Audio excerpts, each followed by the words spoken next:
Próximas horas.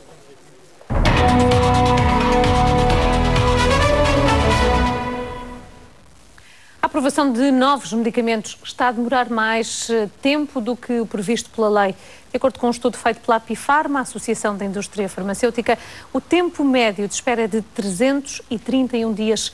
A lei diz que a resposta quanto ao financiamento público de medicamentos com novas substâncias deve demorar entre 70 e 110 dias.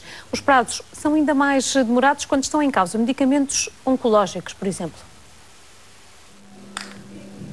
É nosso convidado Jorge Félix, coordenador do estudo da Apifarma. Muito boa tarde. Obrigada por aceitar o nosso convite. Este estudo foi feito por iniciativa da própria Apifarma?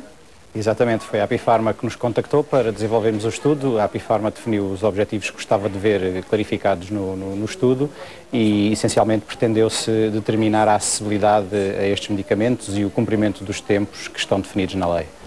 Ora, se os tempos não estão a ser cumpridos, há, de alguma forma, práticas ilegais neste tempo de espera?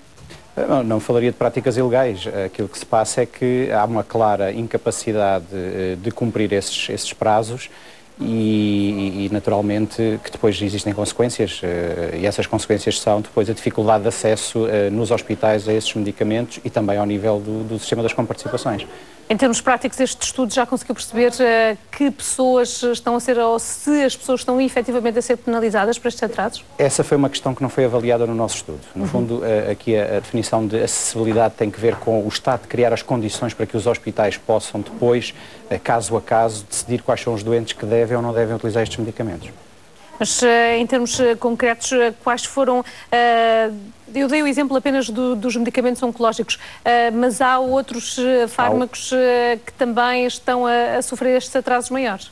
Existem. Também encontramos uma relação que diz que, por exemplo, no caso dos medicamentos órfãos, que são aqueles medicamentos utilizados para doenças mais raras, o tempo mediano até decisão ronda os 730 dias, o que claramente, face aos prazos que estão definidos na lei, representam mais do que 8 vezes mais os prazos que estão definidos na lei e claramente, os prazos muito alargados. E percebe-se porque é que há estes atrasos? Presumivelmente porque o sistema que está montado para fazer a avaliação destes medicamentos não consegue responder às necessidades. Eu recordo, por exemplo, no caso da oncologia e no caso dos medicamentos órfãos, são medicamentos que muitas das vezes podem fazer a diferença na vida das pessoas, podem prolongar a vida das pessoas e urge que eles sejam utilizados. Por isso, naturalmente, os prazos que estão na lei definidos, os tais 60 dias prorrogados por mais 10, quando existem pedidos de informação à indústria farmacêutica, tendencialmente deveriam ser cumpridos. Mas admitem algum momento que os critérios económicos acabam por ser preponderantes nesse atraso, apesar de haver efeitos terapêuticos confirmados? Não necessariamente, até temos aqui uma questão curiosa, que é depois quando a decisão é conhecida, e esta informação pode ser confirmada no site, no sítio da internet do próprio Infarmed, cerca de 70% destes medicamentos obtêm uma decisão de que são mais baratos do que outros que existem já financiados no Serviço Nacional de Saúde. Ora, naturalmente, num contexto em que o país está tão pressionado com a questão dos custos e naturalmente, com os custos no setor da saúde, estas decisões, ou o arrastamento das decisões, é tanto mais incompreensível até por este efeito. A Autoridade Nacional do Medicamento diz que desconhece este estudo. A quem é que o fizeram chegar? O estudo, naturalmente, foi encomendado pela Apifarma, a divulgação do estudo compete à Apifarma. Eu, na qualidade de coordenador do estudo, naturalmente estou disponível para clarificar as questões que decorrerem da utilização mais técnico-científica do mesmo, mas eu depreendo que, naturalmente, o estudo vá ser do conhecimento público. Presumo que, inclusive, já esteja disponível no sítio da internet da própria Apifarma. Em termos muito práticos e para que as pessoas que estão em casa nos percebam, como é que se processa esta apreciação e o consequente vale ou não para esse financiamento público? Quando há um novo medicamento, quem é que o dá a conhecer, neste caso ao Estado? São os próprios detentores do próprio medicamento, as empresas farmacêuticas que os desenvolvem.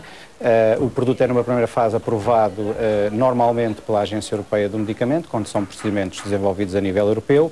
Depois, esse medicamento fica disponível para ser utilizado em todo o mercado. Naturalmente, depois a questão do financiamento é uma questão separada, ou seja, se vale a pena ou não vale a pena pagar por estes produtos, e é nessa fase que intervém depois o Ministério da Saúde aqui em Portugal, fazendo primeiro uma avaliação do valor terapêutico, se esses produtos têm valor terapêutico para a população, e, na eventualidade de terem um valor terapêutico, então depois define a adequabilidade do preço solicitado pela própria empresa farmacêutica. Mas, mais uma vez, eu recordo que cerca de 70% destas decisões positivas chegam à conclusão que estes novos medicamentos são mais baratos que aqueles que já existem financiados no sistema. E assim sendo, e tendo em conta que fez essa ressalva no início de que este estudo não contemplou o efeito prático nos utentes do Serviço Nacional de Saúde, mas admitem em algum momento, por exemplo, no caso de medicamentos para doenças oncológicas ou os medicamentos órfãos para doenças raras, que se fosse mais agilizado em termos de tempo a aquisição desses medicamentos, podíamos ter mais avanços no combate a essas doenças? Eu acredito que sim, porque estes são produtos que necessariamente fazem falta às pessoas. Naturalmente o combate ao cancro é uma luta que ainda não está a ganha pela sociedade. Naturalmente ter produtos inovadores, produtos que possam fazer a diferença, alguns destes produtos retardam a morte dos indivíduos e naturalmente com isso surgem ganhos de saúde que devem ser ganhos o mais depressa possível. Jorge Félix, agradeço-lhe a presença nesta tarde informativa. Obrigado. Uma boa tarde. Adeus, boa tarde.